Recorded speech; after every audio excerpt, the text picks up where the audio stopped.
And I think the best way to save and not cut too short, especially when you're using this shark tooth, is you converge and you cut. That way you're taking it off in one piece, and it's easier. Hold your head nice and straight for me right here. Can you tilt your head a little bit more? That's good. Now we know we want every bit of this length in the front. So when you pull this back, and this hair right in front of the ear here, her longest hair, we want this to swing forward. So I'm going to use that as my measuring stick there to take this off. You converge, pinch that hair in close, get a good hold on it because it's a little thicker, and take it off. This way you end up with shorter in the middle, longer at the sides, and you don't have that hair drooping down in the middle where it's usually the thicker and where it grows a little longer on the neck. Bring your neck section down, and we're creating a little guide here of where that weight's going to be at. I still pick up in the middle, lift it slightly, take it off. See, and what's nice about this, now you can do this with the shear or you can do it with the razor. I like doing it with the cutting tool just because it gives, look at that nice finish, that nice ragged, wispy edge. It's so much better on this type of haircut because of the layering in her hair. Now, what I'll do is once we cut, finish it and dry it, we'll check it. If this looks like she's got something hanging down too low, that needs to be cleaned up. But what I don't want to go is cut all that fringe off because that's what we really wanted right there. You can see I'm running out of hair. This was the hair that was bulky. Still pinching that and taking it off. When you converge and take it off, you just have a little bit more even.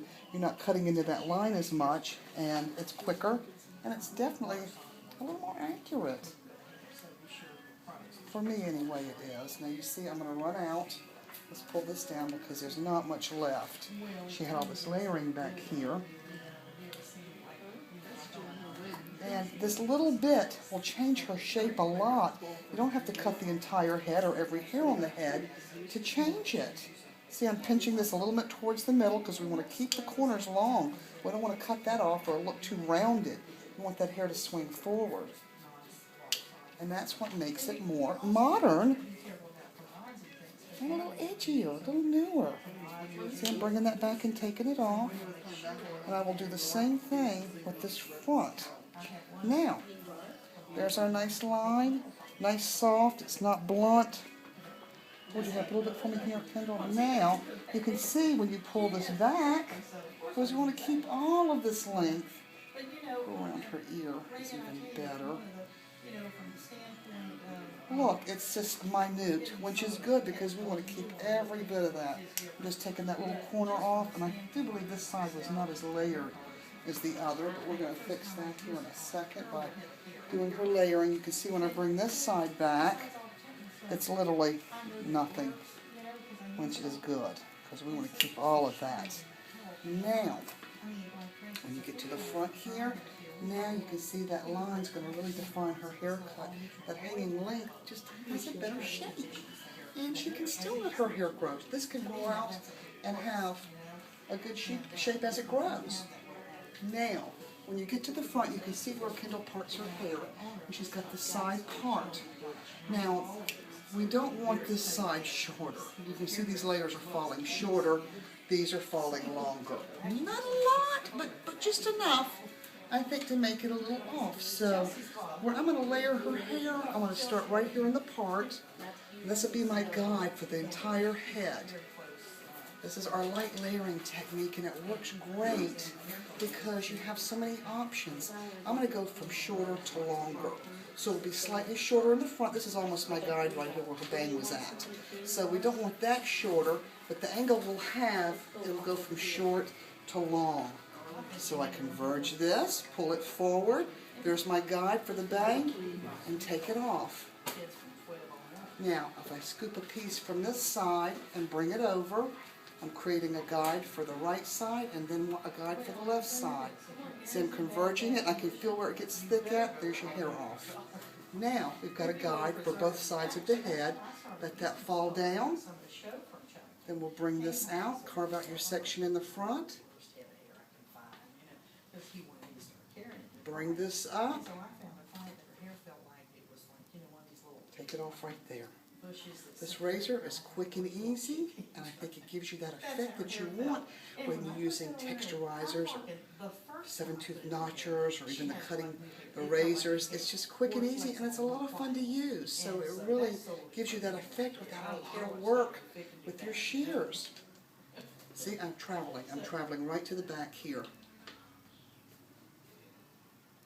Lift, take off. Right, there's my guide. I can feel it when you converge that hair.